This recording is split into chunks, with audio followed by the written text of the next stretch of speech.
Hi friends, welcome to Jerome farming vlog YouTube channel. எங்கள் தோட்டத்தில் வெங்காயம் செடி வச்சுருக்கோம். தம்பி பாப்பா 2 பேருமே வெங்காயம் செடிக்கு களை எடுத்துகிட்டு இருக்காங்க.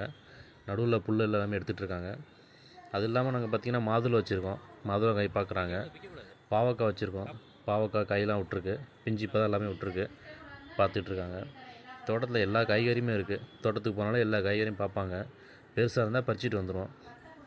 அது இல்லாமல் இது கத்திரிக்காய் வச்சுருக்கோம். கத்திரிக்காயும் பிஞ்சாக தான் இருக்குது.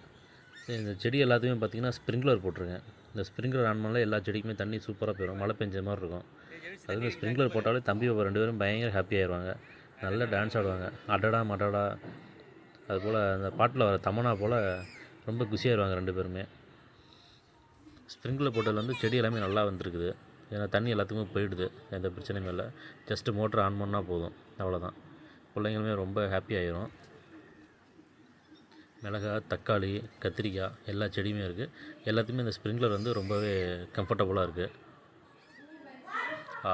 செடிகளுக்கு கம்ஃபர்டபுளாக இருக்கோ இல்லையோ, பிள்ளைங்களுக்கு ரொம்ப ஹாப்பியாக இருக்குது. அது இல்லாமல் ஓரத்தில் தேக்கு ஃபுல்லாக வச்சுருக்கோம். எல்லா பக்கமும் தேக்கு வச்சுருக்கோம். அந்த தேக்குக்கு எல்லாமே நான் சொட்டு நீர் போட்டிருக்கேன். அங்கே தோட்டத்தில் உள்ள வீட்டில் வந்து டேங்க் வச்சுருக்கோம்.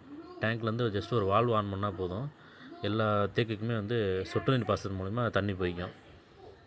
தண்ணி அதுக்கு தனியாக விடணுங்கிற அவசியமே இல்லை.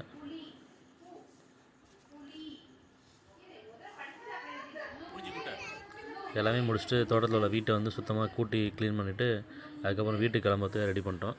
பாப்பா பார்த்திங்கன்னா வீட்டை கூட்டிகிட்டு இருக்கு. தண்ணி ஊற்றி நீட்டாக க்ளீன் பண்ணிடுச்சு. ரொம்பவே நல்ல பொண்ணு. எப்பொழுதும் போல் முடிச்சுட்டு தோட்டத்துலேருந்து வீட்டுக்கு வர வழி இது தான். பார்த்திங்கன்னா ரொம்ப க்ரீனியாக கலர்ஃபுல்லாக இருக்கும். நாங்கள் எப்பொழுதுமே வரும்போது ஒரு ரேஸ் வைப்போம், யார் ஃபஸ்ட்டு வருது அப்படின்ட்டு. எப்பொழுதும் போலவே பார்த்திங்கனாக்கா ஜெப்ரி தான் ஃபஸ்ட்டு வந்தான். அடுத்து 2வது பார்த்திங்கன்னா நான் வந்தேன். 3rd வந்து பாப்பா வந்துச்சு. எப்பொழுதுமே நாங்கள் வீட்டுக்கு வரும்போது இந்த ரேஸ் வைப்போம்.